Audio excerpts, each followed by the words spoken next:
निर्मल वर्मा की कहानी है परिंदे और उसकी नायिका है लतिका।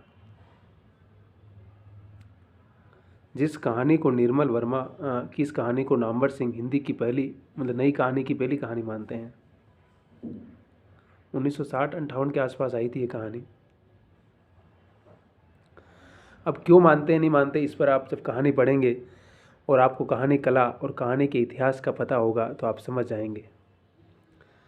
चाहे उसने कहा था हो, चाहे कफन हो, चाहे परिंदे हो, चाहे बाद में किसी की भी कहानी मान लीजिए आप, काशीनाथ सिंह की कहानी हो, संजीव की कहानी हो, काशीनाथ सिंह की कहानी हो, स्वयं प्रकाश की कहानी हो,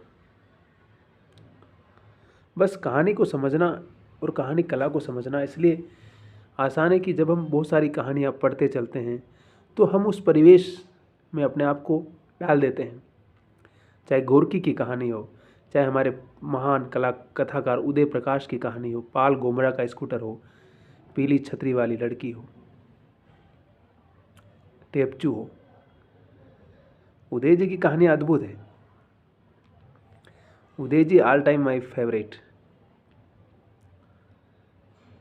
और उदय प्रकाश जितना अधिक हम पढ़ेंगे समझेंगे, हमारी कहानी की समझ, समाज की समझ, दुनिया की समझ, उनको लोक जीवन का इतना गहरा ज्ञान है कि आप कल्पना नहीं कर सकते हैं। विजयदान देथा बिजी जो कहानीकार थे जिनकी कहानी पर फिल्म बनी पहेली, देखिए दोनों भारतीय लोक जीवन के बहुत गहरे जानकार हैं।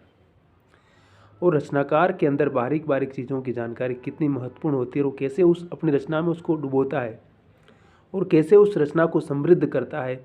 उदय प्रकाश की कहानियाँ पढ़ेंगे तो पता चलेगा कि उदय प्रकाश को भारतीय लोक जीवन का कितना गहरा ज्ञान है।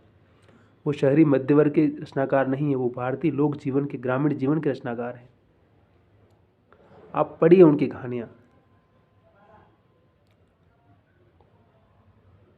जब कहानियाँ पढ़ेंगे तो पता चलेगा। पाल गोमरा का स्कूटर पढ़ेंगे, चाहे कोई भी पढ़ेंगे आप उनकी कहानी। लंबी लंबी कहानियाँ लिखते हैं, छोटी कहानियाँ भी लिखी, लेकिन उन्होंने अभी तक कोई उपन्यास नहीं लिखा है। अद्भुत रचनाकार है वो, अद्भुत। तो उदय जी को हमेशा सैल्यूट करता हूँ मैं और उनको पढ़ने की कोशिश करता हूँ और समझने की कोशिश करता हूँ। आप भी उनको जहाँ भी पढ़ना चाहते हैं, आजकल बहुत सारी चीज़ें ऑनलाइन भी उपलब्ध है। उनके बहुत सारे इंटरव्यू ऑनलाइन पड़े हुए हैं, उनके लिखे हुए आर्टिकल, उनकी लिखी हुई कहानियाँ उपलब्ध हैं, बुक्स भी खरीद सकते हैं आप। लेकिन अगर पढ़ेंगे तो उदय प्रकाश आपको निराश नहीं करेंगे, यकीनन। शब्बा खैर।